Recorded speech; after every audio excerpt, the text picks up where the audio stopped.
নমস্কার, তাপসী রান্নাঘরে সকলকে স্বাগত। শুরু করছি নতুন একটা দিনে। দেখুন, নতুন একটা রেসিপি। আমি জানি চিংড়ি মাছ অনেক রকম ভাবে আমার বন্ধুরা খেয়েছে।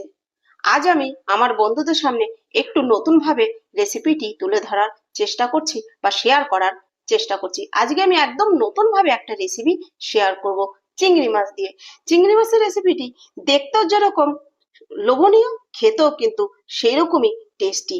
আর দেখুন, উপরটা দেখে মনে হচ্ছে এটা ভিতর পর্যন্তই বুঝি এরকম ক্রিস্পি বা মুচমুচে। না বন্ধুরা, ভিতরটা বড্ড জুসি, একদম পাতুরির মতোই। দেখেছেন? এই দেখুন কতটা জুসি হয়েছে ভিতরটা, আর উপরটা মুচমুচি।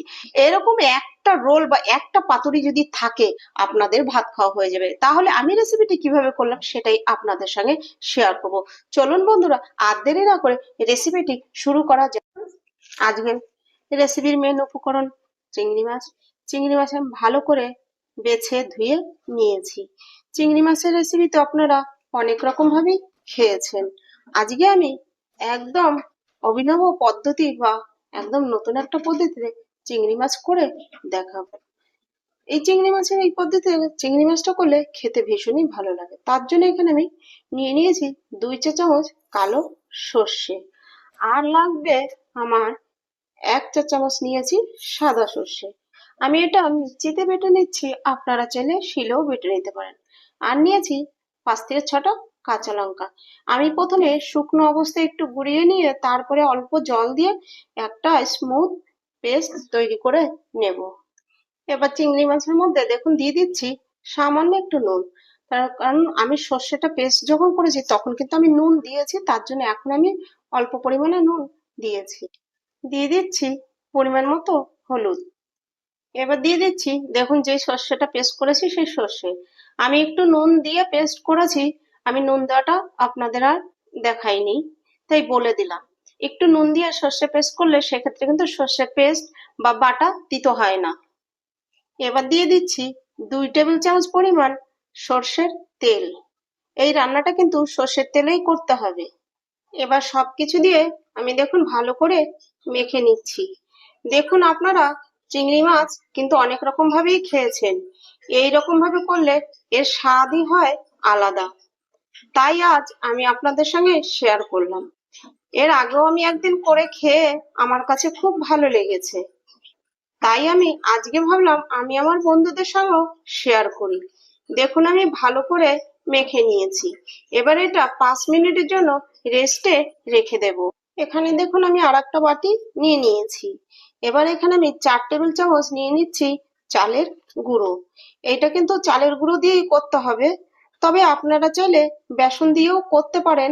তার সঙ্গে অবশ্যই কিন্তু একটু ময়দা মিশিয়ে দেবেন, তাহলে জিনিসটি খেতে কিন্তু ভালো হবে আর ভীষণ ক্রিস্পি টাইপের হবে। চালের গুঁড়োর মধ্যে দিয়ে দিচ্ছি সামান্য একটু নুন, দিচ্ছি সামান্য একটু কাশ্মীরি লঙ্কার গুঁড়ো, এটা শুধু কালারের জন্য, আপনারা চাইলে নাও দিতে পারেন। দিচ্ছি সামান্য একটু হলুদ। এবার শুকনো উপকরণগুলো আমি একটু মিশিয়ে নিচ্ছি। এবার অল্প অল্প জল দিয়ে আমি একটা ব্যাটার তৈরি করে নেব। দেখুন ঠিক এরকম ঘনত্বের একটা ব্যাটার তৈরি করে নিতে হবে। এর থেকে ব্যাটারটা কিন্তু মোটা করা যাবে না।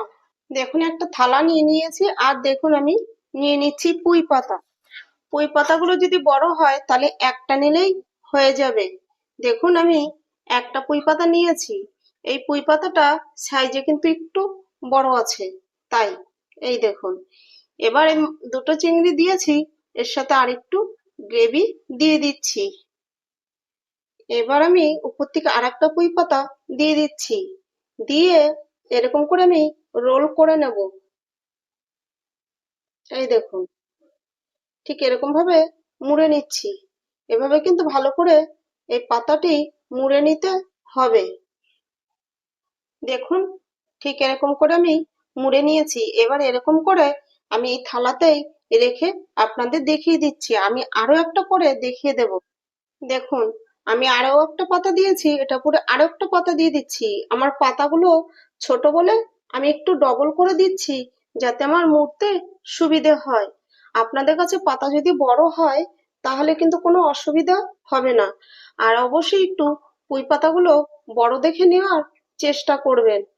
আমি বড় পাইনি, বাজার থেকে কেনা তো, তাই আমি যেরকম পেয়েছি আমি সেরকমটা দিয়েই আপনাদের সঙ্গে শেয়ার করছি। এই দেখুন, এবার যে পাতাটার যে মানে বোটাটার দিকে শক্ত অংশটা, ওইটা একটুখানি ফুটো করে ঢুকিয়ে দিলেই এটা একটা সিল হয়ে যাচ্ছে। দিয়ে এরকম উপর করে রেখে দিচ্ছি, তাহলে আমার সিলটা আর খুলে যাবে না। সবগুলো আমি একইভাবে রেডি করে নেব। দেখুন, আমি প্রত্যেকটা একইভাবে রেডি করে নিয়েছি। আমি ব্যাটারের ঘনত্বটা আরেকবার দেখিয়ে দিচ্ছি। এই দেখুন, যেহেতু চালের গুঁড়ো ছিল, ভিজিয়ে রাখার পর কিন্তু আর একটু গাঢ় হয়েছে। ব্যাটারটি ঠিক এরকমই তৈরি করতে হবে। দেখুন, আমি কড়াইতে তেল গরম বসিয়ে দিয়েছি। এবার এই ব্যাটারটা একটু হাত দিয়ে আগে এরকম করে ঘুলিয়ে নিতে হবে, কারণ চালের গুঁড়ো তো নিচে বসে যায়, তার জন্য। এবার এরকম করে ভালো করে মিশিয়ে নিয়ে তারপরে এই ব্যাটারের মধ্যে এই যে আমি যে চিংড়ি মাছের পুরটা তৈরি করে রেখেছি পাতায় করে, এবার এটাকে এরকম ঘুরিয়ে ঘুরিয়ে ঘুরিয়ে ঘুরিয়ে ব্যাটারে ডুবিয়ে ব্যাটারটা একটু এক্সট্রা ব্যাটারটা ঝেড়ে নিয়ে তারপরে আমি তেলের মধ্যে দিয়ে দিচ্ছি। আপনারা চাইলে এখানে অল্প তেলেও কিন্তু এই রেসিপিটি তৈরি করতে পারবেন। আমি তো ডুবো তেলে বা ছাকা তেলে ভেজে নিচ্ছি। আপনারা চাইলে এটা অল্প তেল দিয়েও তৈরি করে খেতে পারবেন, সেক্ষেত্রেও কিন্তু ভালো লাগবে, খারাপ লাগবে না। দেখুন, এটা ভাজা হয়ে গেছে, আমি তুলে নিচ্ছি। দেখুন, একইভাবে আমি বাকিগুলোও দিয়ে দিচ্ছি, আর এই একইভাবে বাকিগুলো দিয়েও আমি ভেজে নেব। দেখুন বন্ধুরা, আমি যে পরে যে দুটো দিয়েছি সে দুটো দেখুন কি সুন্দরভাবে ভাজা হয়ে গেছে। তুলে নিচ্ছি। অবশ্যই কিন্তু আপনারা এই রেসিপিটা একবার বাড়িতে ট্রাই করুন, আর ভিডিওটা না স্কিপ করে দেখবেন না, তাহলে দেখুন সবকিছু বুঝতে পারবেন না, তখন ঠিকঠাক হবে না। দেখুন, আমি এইটা তেল ধরিয়ে তুলে নিচ্ছি, বাকিটাও তুলে নেবো, আর যেগুলো বাকি আছে সেগুলো একইভাবে ভেজে নেব। দেখুন, আমার কিন্তু সবগুলো কমপ্লিট।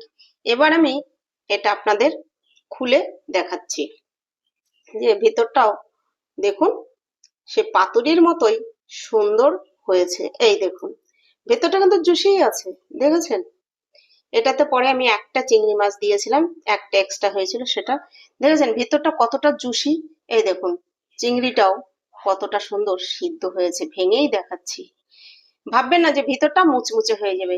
এর একটা রোল বা একটা পাতুরি হলেই আপনাদের কিন্তু ভাত খাওয়া হয়ে যাবে, আর কিছু লাগবে না। আর এত সুন্দর বন্ধুরা খেতে হয়, আর সেন্ট আপনারা একবার না করে খেলে বিশ্বাস করতে পারবেন না। আশা করছি আমার এই রেসিপিটি আপনাদের কাছে ভালো লাগবে। রেসিপিটি ভালো লাগলে অবশ্যই একটা লাইক আর একটা কমেন্ট করবেন। আপনাদের একটা লাইক একটা কমেন্ট ভিডিও করতে আমাকে উৎসাহ দেয়। আর খুব ভালো লাগলে বন্ধুদের সঙ্গে শেয়ার করুন। আর আমার নতুন বন্ধুদের কাছে একান্ত অনুরোধ, আমার চ্যানেলটি সাবস্ক্রাইব করে আমার পাশে থাকুন। আজ ভিডিওটি এখানেই শেষ করছি। ফিরে আসবো নতুন একটা দিনে নতুন একটা রেসিপি নিয়ে। আমি তাপসী, আপনারা দেখছিলেন তাপসীর রান্নাঘর।